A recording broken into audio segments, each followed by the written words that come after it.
नमस्कार, खबरें अभी तक दिख रहे हैं आप और मैं हूं आपके साथ अमन्ना अरोड़ा। हरियाणा डायरी में आप सभी का स्वागत है। भारत को 2047 तक विकसित राष्ट्र बनाने के सपने को साकार करने के लिए प्रदेश में शिक्षा व्यवस्था को और सशक्त किया जा रहा है। मुख्यमंत्री नायब सिंह सैनी के नेतृत्व में राज्य सरकार ने शिक्षा के क्षेत्र में कई अहम कदम उठाए हैं, जिससे प्रदेश के विद्यार्थियों को बेहतर अवसर और कौशल विकसित करने का मौका मिल रहा है। मुख्यमंत्री का लक्ष्य है कि शिक्षा के माध्यम से समाज के हर वर्ग को सशक्त बनाया जाए। रिपोर्ट देखिए। हरियाणा सरकार शिक्षा और रोजगार के क्षेत्र में निरंतर बेहतर काम कर रही है। मुख्यमंत्री नायब सिंह सैनी के नेतृत्व में प्रदेश में नई योजनाओं और पहलों के माध्यम से विद्यार्थियों और युवाओं के लिए अवसरों की नई राह आसान हुई है। मुख्यमंत्री सैनी ने शिक्षा व्यवस्था को सुदृढ़ करने के लिए कई महत्वपूर्ण कदम उठाए हैं। नायब सरकार के नायाब कदम। राज्य के सभी 22 जिलों में अटल टिकरिंग लैब स्थापित की गई। 5000 से अधिक स्कूलों को वाईफाई कनेक्टिविटी दी गई। डिजिटल शिक्षा को बढ़ावा दिया गया। 10वीं से 12वीं के विद्यार्थियों को 5 लाख टैबलेट, लगभग 40,000 कक्षाओं में डिजिटल बोर्ड, 1201 आईसीटी लैब स्थापित की गई। राज्य में 1420 राजकीय मॉडल संस्कृति प्राथमिक विद्यालय बनाए गए। प्रदेश में 218 राजकीय मॉडल संस्कृति वरिष्ठ माध्यमिक विद्यालय स्थापित किए गए। पीएम श्री स्कूल योजना के तहत प्रदेश में 250 पीएम श्री विद्यालय खोले गए।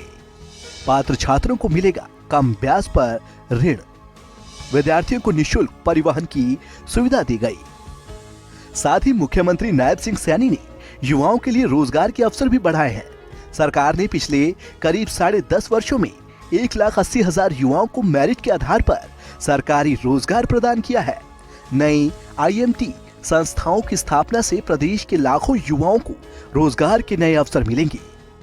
लगातार हम युवाओं को, चाहे हरियाणा सरकार के अंदर रोजगार की बात हो, आप लोग देख रहे हैं पिछले लगभग ये 10.5 वर्षों में हमारी सरकार ने 1,80,000 से ज्यादा युवाओं को बिना पर्ची बिना खर्ची के हरियाणा सरकार में नौकरी देने का काम किया है।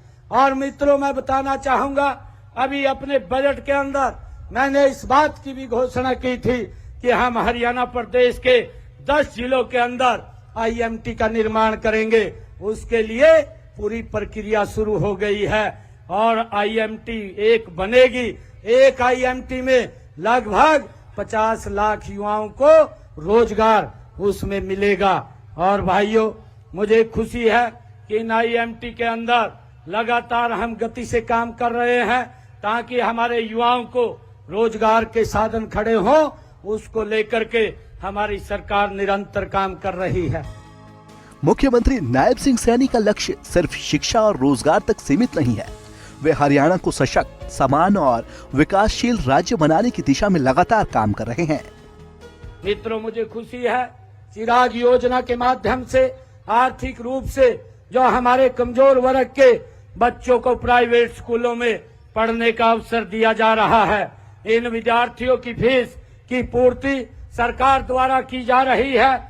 इस योजना के तहत 2,650 हमारे गरीब परिवारों के बच्चों का मान्यता प्राप्त निजी स्कूलों में दाखिला भी कराया गया है। प्रदेश के 1,381 स्कूलों में लगभग 2 लाख विद्यार्थियों को व्यावसायिक शिक्षा प्रदान की जा रही है। निःशुल्क विद्यार्थियों को परिवहन सुरक्षा योजना के तहत 1ली से 12वीं कक्षा तक के 35,000 विद्यार्थियों को निःशुल्क परिवहन सुविधा भी प्रदान की जा रही है। हरियाणा में शिक्षा और रोजगार के क्षेत्र में जो बदलाव आए हैं, वे मुख्यमंत्री नायब सिंह सैनी की दूरदर्शिता, समर्पण और निष्ठा का स्पष्ट परिणाम है। छात्रा परिवहन सुरक्षा योजना के तहत 9वीं से 12वीं कक्षा की 6,506 छात्राओं को निःशुल्क यातायात सुविधा भी प्रदान की जा रही है।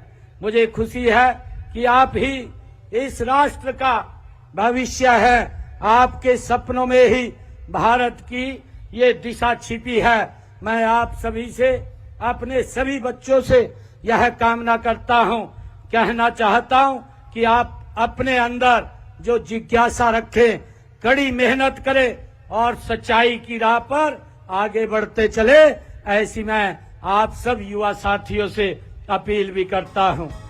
उनकी नीति और समर्पण ये संदेश देती है कि जब नेतृत्व प्रतिबद्ध और निष्ठावान हो तो किसी भी समाज और प्रदेश का भविष्य उज्जवल और समृद्ध बनाया जा सकता है। डेस्क रिपोर्ट, खबरें अभी तक।